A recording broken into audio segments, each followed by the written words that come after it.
He's multitasked this morning. Thanks, Leigh. Good morning, everyone.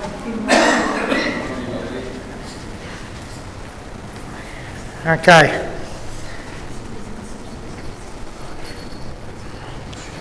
This is how it goes.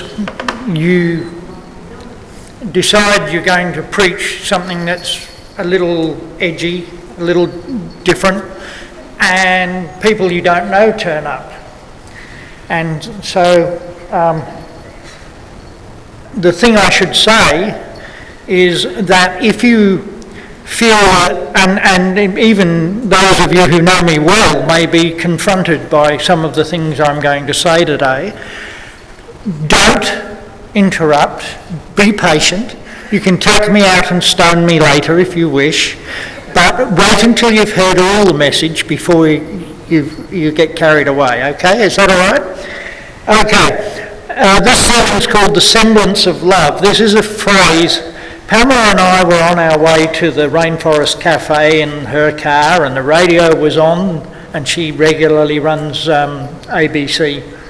And the radio, the guy was talking, and his topic was about humanoid robot dolls. And you can see this is edgy, isn't it? And he was talking about how this wasn't going to solve anything. That this was going to create social problems in the future. And he kept using this phrase, the semblance of love. And I thought, wow, there is a sermon in that. And but I never imagined that I would expose you to where this came from. But as it's been percolating for a couple of months, and so this week, because I got thrown in the deep end last week, as some of you know, I thought, well, I'd better refresh my memory because it's been a while, and when I went and had a look and a bit of a search around, I discovered something really intriguing. And I'm going to reveal more than I intended to, so that's why I cautioned you.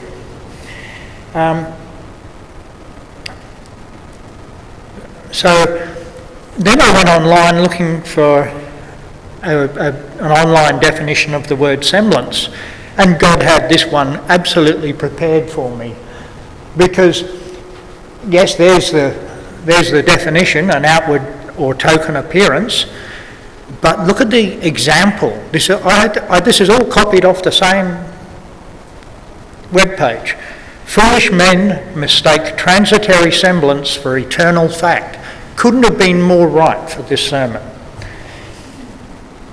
It perfectly suits my intent and purpose. So,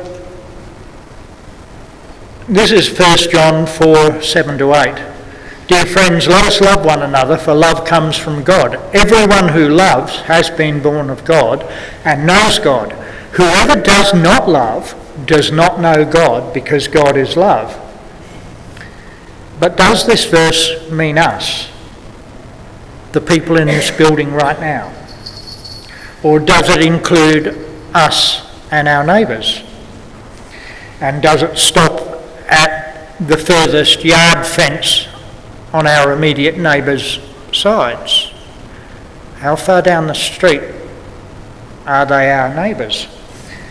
Further along the road, around the corner? Or is it marked by our perception of who would make a suitable neighbour? Do we pick and choose neighbours? Was Oscar Pistorius in South Africa a good neighbour up until that fateful night? I suspect he was, because he was a national hero and everybody probably thought he was a good bloke until he went completely bananas. And now, no longer. Now he's the bad guy. You see, we have a transitory outlook on these things, don't we? What would Jesus say? I'm pretty confident that you know the answer. So if God is love, who would be the semblance of love?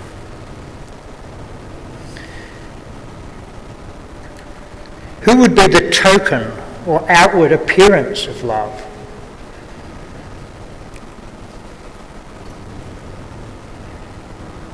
Would it not be the one that seeks to both personate and usurp God, to replace God? Would that make sense?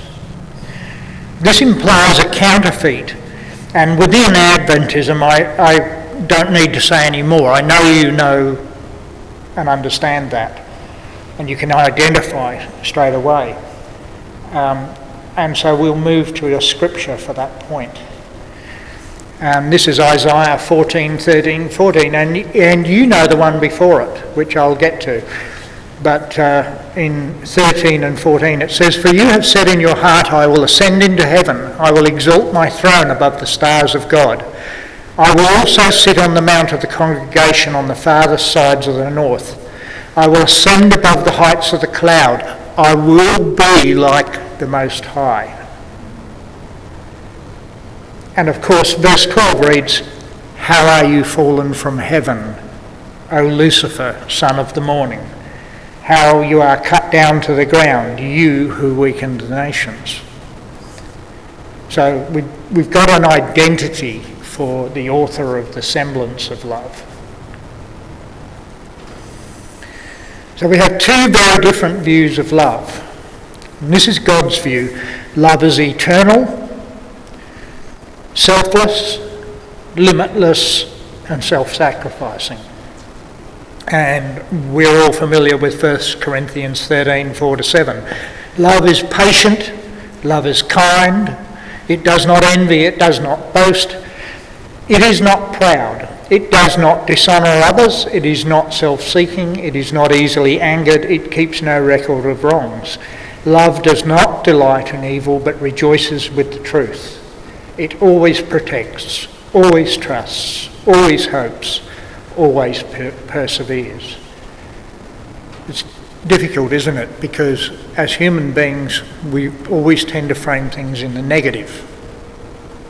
I have a friend, and he came to me one time and he said, "I wish I had a woman in my life."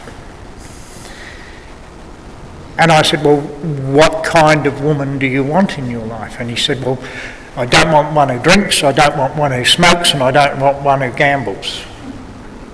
And I said, "Where are you looking for these women?" He said, "Oh, in the pub and the club."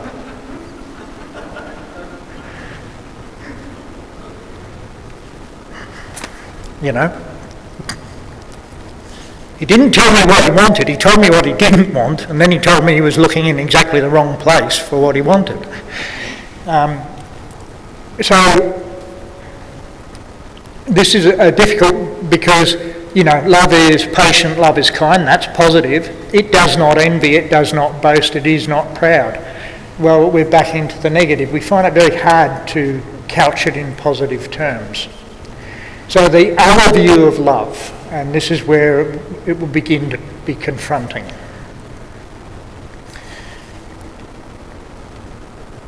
Love is fleeting, love is transitory, it's narrowly sandwiched between initial attraction and the tedium of ongoing relationship. This is the honeymoon model, you know. It's wonderful for the honeymoon period and then it becomes a drag. Love is primarily erotic and sentimental in the narrowest possible sense, bound to become stale and with an implied use-by date. This is the view of the world. There's no doubt about this. I was in Sydney for a performance of Shakespeare in the Park, and as I sat there waiting for the performance to begin, there was a group of younger people. They were yuppies, they were late 20s, early 30s, obviously professional type people, and there were several males and a fairly brassy, forward-looking female, and they were really having a go at her and they were saying things like, so how long did so-and-so last? And she said, oh, well, till Wednesday. Oh, he did all right then. And obviously she went through men the way most of us go through toilet paper. So she was part of this world. And I'm sure that you recognise this view, that you have experienced this within your families or within people you know. This is an unstable and addictive process. It's addictive in the same way that drug use is addictive. You have a cigarette, a little bit of time goes by, now you need another cigarette because you're addicted. Now you need another lover because you're addicted. Everything that comes from Satan tends to be addictive. The effect does not last, and it needs to be replenished or replaced continuously. It is usually tempestuous. This is the relationships that are based on this. They're usually tempestuous and often violent. It is never truly satisfying, and it cannot sustain the long term. It promises bliss and it delivers misery. And you have all seen this in operation. This is the semblance of love. And you might think, well, that's the worst thing that can happen. But no, it's not. I'm sorry. There's a third viewpoint. Now, when we reveal our true self by our perspective and unswayed choice, you've heard me say many times that when I do this, there are 3 fingers pointing back at me and they are all loaded. And they are when you do this.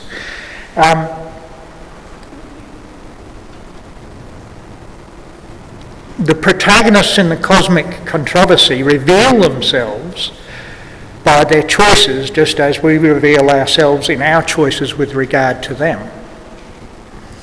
The choices that you make reveal who you are. How you judge others reveals who you are internally. Judge not lest ye shall be judged is one of those weird things. In actual fact, it's badly phrased, because when you judge, you reveal your internal character thoroughly. So that's probably not a good idea for most of us, because we're human beings. And the third view, sadly, is ownership, total control. This is a viewpoint based on a desperation. People, I'm going to appeal to Gary in his professional sense. People who want to control their partners, Gary, what is it that it makes them do that? Insecurity, power.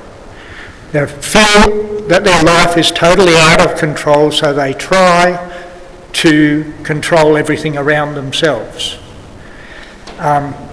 If you were a mafia don, you end up, you buy the block of buildings and you surround yourself with people, and it's all about control, and because you feel insecure, you feel unsafe.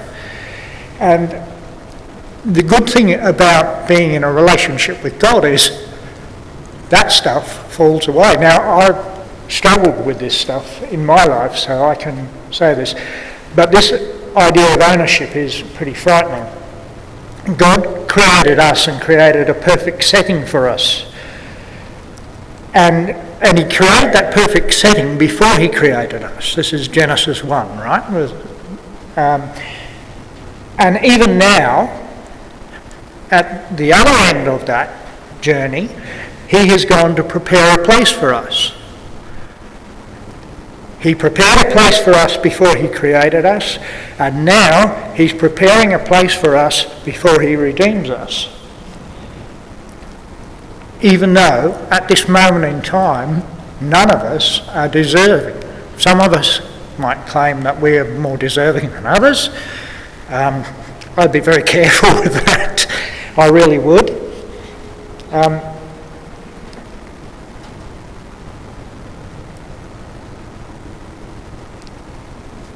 this concept of ownership. Ownership of another human being is so politically incorrect, it's not fashionable today, which is a bit strange. Because no one wants to be owned. In computer gaming terminology, to be owned is to be defeated, to be utterly vanquished. They have a funny way of writing it, but you get the idea.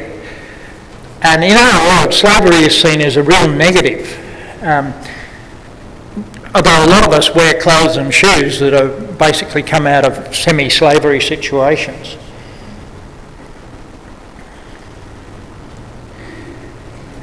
But what if there were a way to avoid the stigma and the political incorrectness while corrupting humankind into an ownership role? What if you could offer any degradation or perversity or control without impinging on another human being? And to some people this would be an attractive idea. And this is not a new idea, I might add. This is... we'll avoid the political side of this for the moment. I do agree with that idea. This is not a new idea. Pygmalion is a ancient Greek story about a sculptor who creates a beautiful sculpture of a woman and then wills her to life because he's besotted by what he's created. And the original play by George Bernard Shaw was called Pygmalion, and then that grew into being My Fair Lady, and I'm sure that you've all seen My Fair Lady. The Stepford Wives, do you never seen The Stepford Wives? The Stepford Wives involves a upper class community in America where the women are taken and engineered and they become robotoid and they become the perfect wife. And it's a movie. Mannequin, well, if you haven't seen The Stepford Wives, you won't have seen Mannequin. Pretty Woman, it doesn't concern robots, but it does concern sex slavery. Ex Machina, I doubt if any of you have seen that. I haven't seen it, I've seen clips from it. And Westwood. Nobody seen Westwood? Westwood is like Disneyland with robots, and you go and shoot, you dress up as a cowboy and you go and shoot somebody in the main street, and it's a robot, so the point of this idea is that you divorce the ethics and the morality of your actions from the situation because it doesn't matter, they're only robots. And that of course is the crux of the thing, because we do it with real live human beings and we have done it throughout all time. They're only gooks. Computer games are like that. So this is where it's going to get dicey. Prepare yourselves.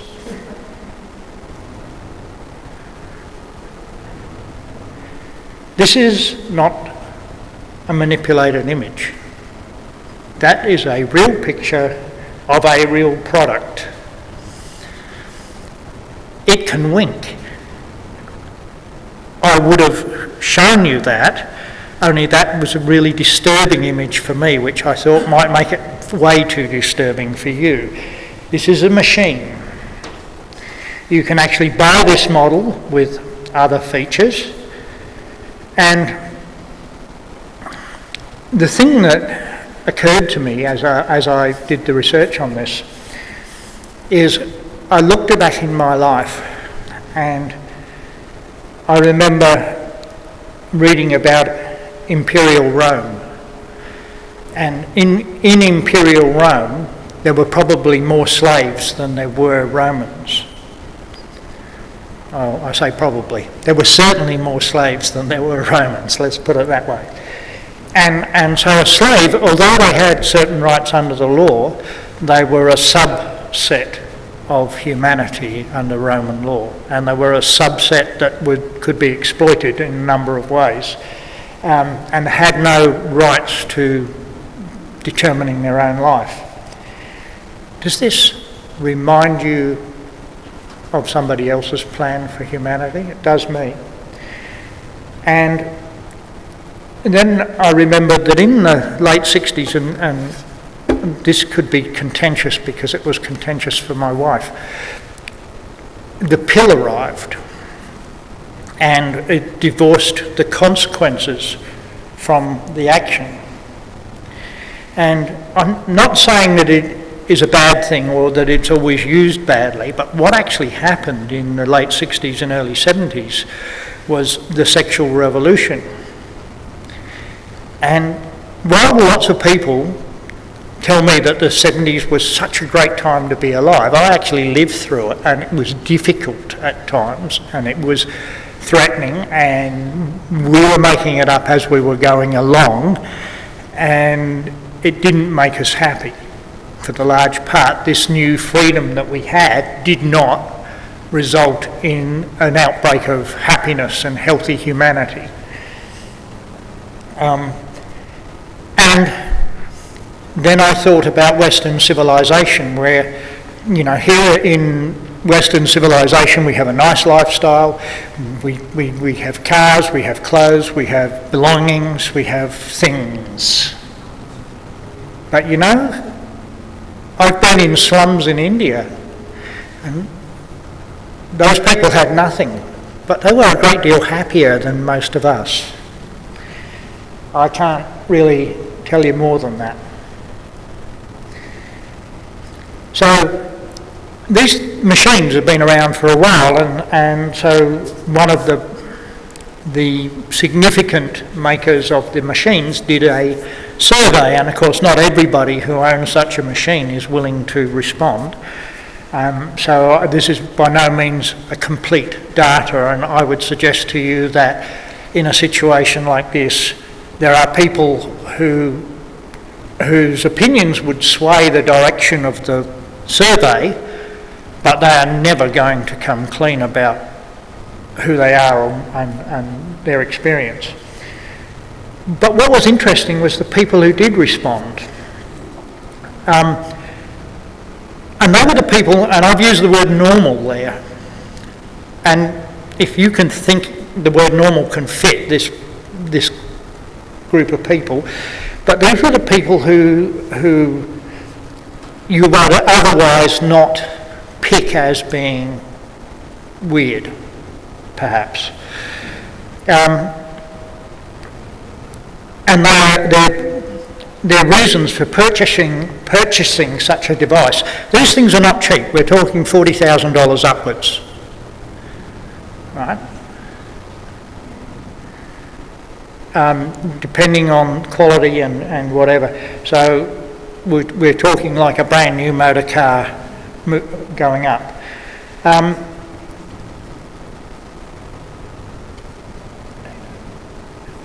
There was an interesting part of this, that the people who responded, they had created identities for their devices. They had invented histories and childhoods for their devices. And it's very disturbing, and I wasn't going to put it on the screen because I think you probably would have dragged me outside straight away. But it was very interesting. Now, I'm a person, I grew up in the world, you know, I have seen most things. The people I hung around with in an earlier part of my life thought that it was a good idea to go to the cross. I thought it was a terribly sad place full of American servicemen. Well, that's back then, it was full of Vietnam R&R people. But I could never see the argument for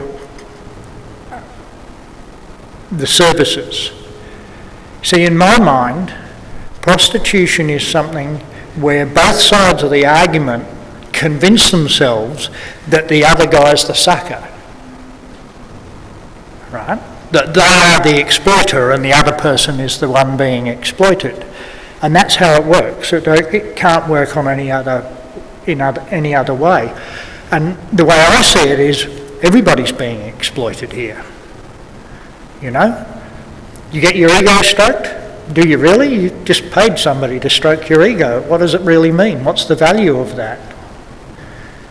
Is your sense of self-worth measured by your wallet? You understand? So I could never fool myself, so it never held any interest for me. The people with the machines are in a similar situation. They're fooling themselves. So the guy who was talking on the radio, this was his point of view, and I agree wholeheartedly with him. The most likely outcomes will be increased disorientation and dissociation in some, and increased frustration and consequent sociopathic responses in others. There is a high risk of blurring of the lines. As we move forward, as the machines become more human, then the danger will increase because people will be reacting and responding to the machines, and then they'll go out into the street and something will happen and they will respond with the same lack of empathy to a real human being as they do to the machine. Does that make sense? Has anyone seen it live? That's a good example. I haven't seen it, but I know that, and it's interesting that mankind seems to be just fascinated with this subject at the moment. This is going to do for the individual psyche what computer games have done for the group psyche. Legally, the machine may have no rights, but the owners may very well, will expect to enact all the privileges of human relationships. Think about marriage equality's next direction. If you are prepared to invent a childhood and a history for your robotoid doll, in all likelihood you will want to marry it. By the way, if you think I'm just talking about men owning such devices, that's not true. The figures suggest that the desire of ownership is similar because of the high expense. Less females would be in a position to purchase than males, and the figures seem to correspond to that equally. So there you go. There will be ramifications. There are going to be ramifications. Already there are nutters who leave their vast estates to their cat or their dog or whatever. I'm not having a go at pet owners, but seriously, if that being the case, we can seriously expect somebody wanting to leave their entire fortune to their robot toy and leave their children on the street. And so that's going to have a lot of big social impact. And if you move far enough down this road, from a threat to the rights of the children to a very real threat to the very existence of those children. It's true, isn't it? The end of humanity. If society becomes selfish enough and self-absorbed enough, that's a real possible dystopian future. And as I thought about that, I thought this isn't that different. If you remember in the Bible, it talks about the cult of Molech, and the firstborn was placed on in the arms of the statue that was heated red hot and killed. This isn't that different. And so morally, as a society, we're already under siege at so many levels. We've seen the collapse of the nuclear family. When I was a child, the nuclear family was the norm. There were people who were considered not to be normal, but predominantly families were families. A mother, a father, a bunch of kids. And we've seen the collapse of the nuclear family. I can remember my kids coming home and saying, how come we only have one mum and dad? All the other kids. The acceptance of indiscriminate violence, racial discrimination and religious division. That's been with us for a very long time. So that's not new, but it's still there. We like to pretend that we've conquered it, but that's not true. The abuse of the justice system to protect the powerful and deny justice to the weak. That's been around for eons. But this is something that is new in our culture here in Australia. We've shifted from the perspective of a fair go. When I was young, there was a notion of what was a fair go. You didn't kick a man when he was down, when he was beaten. It might have been rough and ready and a bit blurred around the edges, but there was a concept of a fair go. Today, you could be walking down the street and knocked into a coma or possibly killed by a complete stranger who you've never met before, whose only thing is he's filled up with alcohol and possibly other substances and just wants to test out the power of his punch. That would have been unthinkable in my childhood, but it is a very real possibility today. And then theologically, man was created in God's image, and we all know that. But we weren't created to be gods, to create in the same way that God has created. That's usurping God's role. This is like idol making. And there's no doubt, from what I saw this week, that there is a degree of idolatry in this. This clearly crosses the line at so many levels. But the basic thing is moral irresponsibility. The action is divorced from the consequences. And whenever that happens, do you know, the monkey pushes a button and it gets a banana.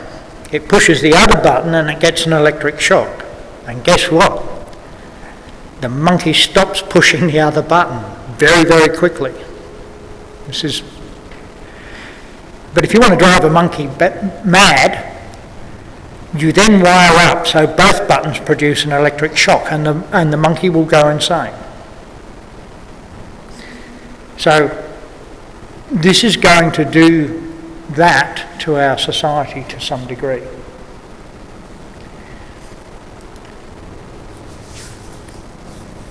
It must demean human relationships and put increasing pressures on all such relationships.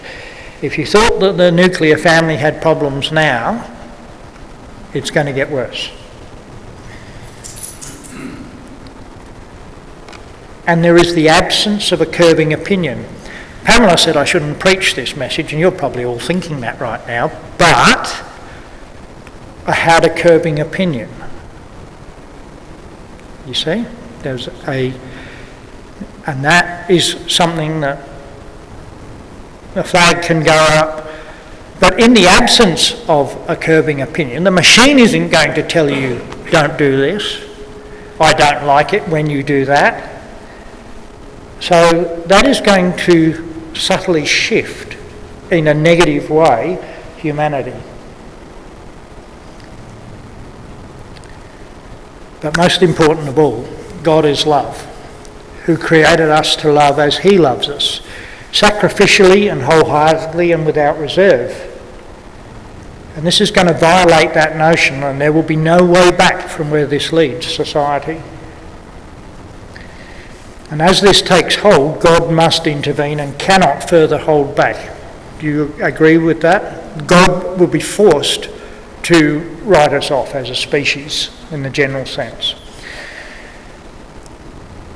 As a species, we exist for his purpose. Well, that's what we believe, isn't it? That we exist to serve God. And failing that, then, it's logical that we don't really have a reason to exist. And our enemy will certainly taunt God with that prospect. So now you're saying, I know that you're feeling this. I know, because I am too. You're saying, where's the good news in all of this? Well, let's go. It's fairly dark, so let's go a little bit more darkness. The world is polarising, and the outworking of evil is becoming more obvious all the time. I know, darling. I'm nearly there. The outworking of evil is becoming more obvious all the time. This was a scientific dream, perhaps, when we were children. But nobody thought that it would ever happen. But now it's happening. But at the same time, the mark of God still exists. What do I mean by that? Just be patient. You are the salt of the earth, but if the salt loses its saltiness, how can it be made salty again? It is no longer good for anything except to be thrown out and trampled underfoot. You see, the thing that made me include all of this content was the history of these machines. They reached a point. Such devices have been around in a trivial way for 20 years. But in the last few years, they reached a point where they had two paths. One path would have been to add sensors and accelerometers and mechanical musculature, if you like, so that the device would respond physically. And the other path was to add personality and speech and facial expression. And the people who make these things make them to make money as much as anything else. Yeah? This is a market-driven process. And they went with personality. And that's the good news.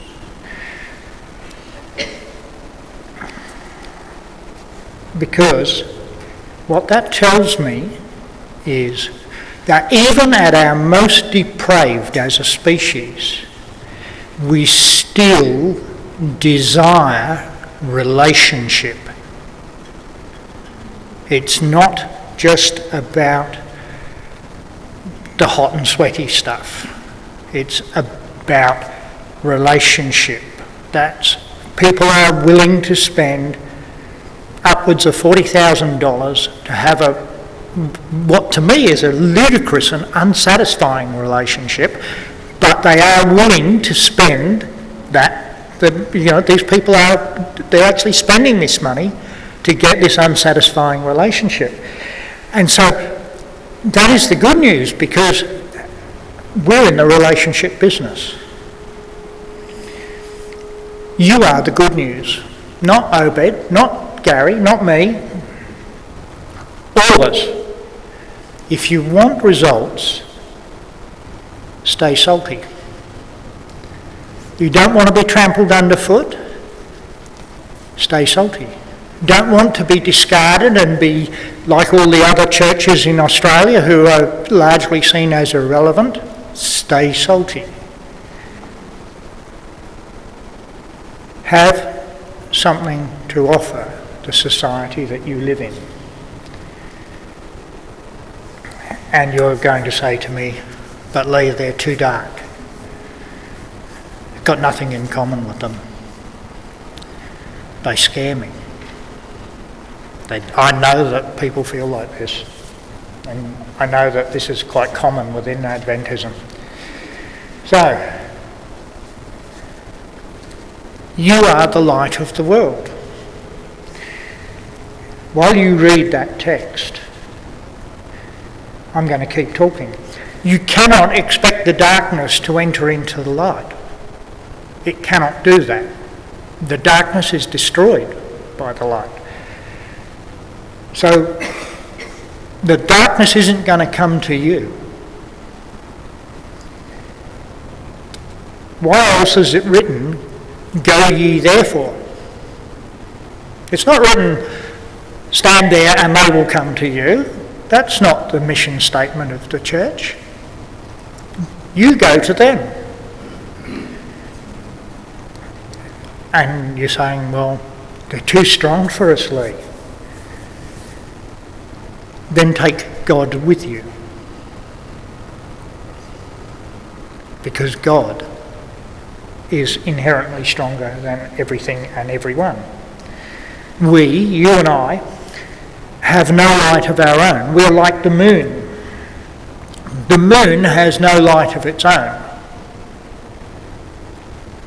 When it stands in the shadow of the world, you cannot see it. The sky is dark. But when it stands in the light of the sun, it is the brightest, second brightest thing in the sky after the sun. But it has no light of its own. And we are the same. When we stand in the light of the sun, S-U-N, not S-U-N, S-O-N, we are bright. My daughter once said to me that, I said to her, "What do you want out of life?" She said, "I want to shine." And I said, "Well, you better get to know God, because we have no light of our own. We only shine the reflected glory of Him."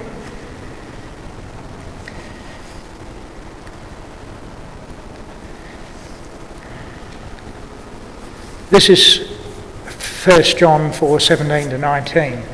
"This is how love is made complete among us, so that we will have confidence on the day of judgment. In this world we are like Jesus. There is no fear in love, but perfect love drives out fear, because fear has to do with punishment. The one who fears is not made perfect in love. We love because He first loved us." Take your love story to the world.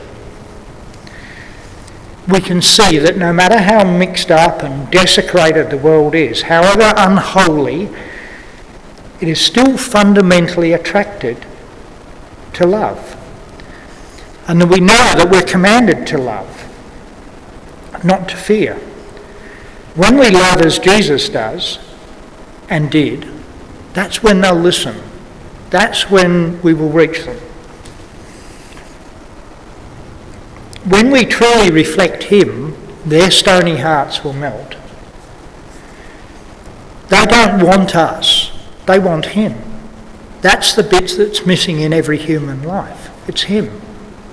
It's not what a great guy Leigh is, or Joyce or Christine or any of us. It's Him that they want. It's Him that they need. And if we reflect Him, if we truly reflect Him, they'll be drawn. It's written, "Lord, if you are lifted up." Please bow. Dearest Heavenly Father, let us choose to be the resemblance of love, your love, to the world around us, so that we may dispel the false semblance of love. Let us acknowledge that you, in your infinite wisdom, brought forth Jesus as the perfect example of you. And let us choose today to reflect Jesus in our actions and speech. Let us be the salt and light of our world for your glory. Let us be your hands and feet and tongue, and make us mature, perfected in you. Amen. Thank you. You can stand me now if you wish.